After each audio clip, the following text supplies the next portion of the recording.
మెల్లగా తెల్లారిందో ఎలా, వెలుతురే తెచ్చేసిందో ఇలా, పోసి నవ్వులతో మెరిసే పసిపాపల్లా.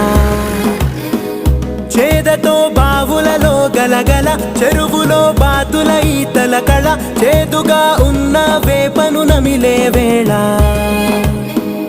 చుట్ట పొగ మంచుల్లో, చుట్టాల పిలుపుల్లో, మాటలే కలిపేస్తూ మనసారా మమతల్ని పండించి అందించు హృదయంలా. చలిమంటలు ఆరే